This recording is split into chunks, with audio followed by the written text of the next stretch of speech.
تشات جي بي تي مش افضل برنامج تستخدمه. تعال اقول لك ليه. انا في وجهه نظري تشات جي بي تي ده هو النسخه الاحترافيه لجوجل سيرش، برنامج بتدخل تساله على اي معلومه بيديك معلومات دقيقه جدا وبشكل احترافي والريسورسز بتاعتها. بحس ان هو كويس للكتب، النصوص، الابحاث. يعني لو عايز تديله حاجه يلخصها لك، عايزه يلخص لك كتاب، معلومه، مصادر معينه، فهو للمعلومات البحثيه او النصيه اكتر، هو وكلاودي. انما مثلا في الصور عندك ميد جيرني، ده في حاجه حته تانية، يعني ده لا يقارن بتشات جي بي تي اطلاقا. يعني لما تيجي تدخل تطلب تصميم معين او صوره معينه من تشات جي بي تي هيطلع لك حاجه رديئه جدا.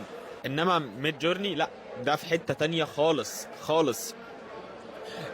مثلا فيديوهات عندك لينج اي اي، ده برضو برنامج خطير. مثلا برضو جوجل فيو 3، ده بقى بيحول لك نص لفيديو. ده برنامج مبدع، ده اللي احنا بنشوف من خلاله مثلا ترامب بقى راكب على العربيه كارو، مش عارف بوتين بيشرب سجاير في السيده زينب. هو ده برنامج جوجل فيو 3، ده برنامج مش طبيعي. كمان مثلا موضوع تحسين الصوت، 11 لابس، ده برنامج يا جماعه والله لا يوصف لا يوصف. يعني بياخد بصمه الصوت بتاعك وبتديله السكريبت وهو بيكمل بعد كده. ممكن كمان يحول لك نبرة صوتك لراجل عجوز، لست، مش عارف، اللهجة اللي انت عايزها. ده مثلا 11 لابس.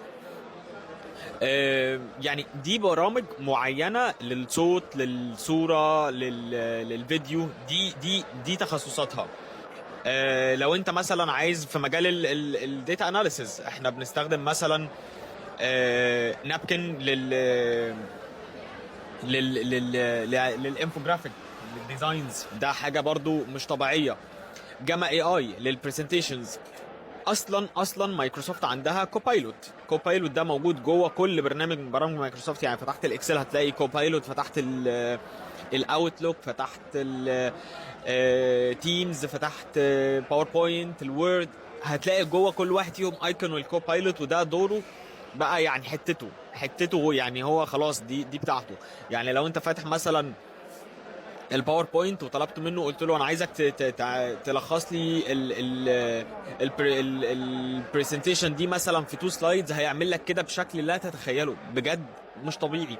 لو انت فاتح وورد مثلا وعايز تحوله الباوربوينت، بتقول له انا عايزك تحول لي الوورد ده الباوربوينت من 10 سلايدز فيها صورة كذا وعايزك تسيرش على بيعمل لك ده.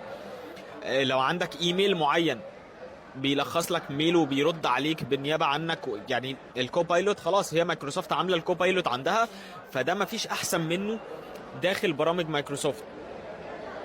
ف يعني في اختيارات كتير جدا عن تشات جي بي تي. تشات جي بي تي مش هو كل حاجه. فكره ان هو بيعمل حاجات كتير دي مش حاجه كويسه، لاني يعني عارف هو بيعملها لك بس مش بدرجه دقه 100%، لان ده مش هيوصل له. انما لا، انت عندك مثلا ميد جيرني في موضوع الصور، لا درجة الدقة يعني احترافية حقيقي. ال 11 لابس في الصوت مش طبيعي. ف...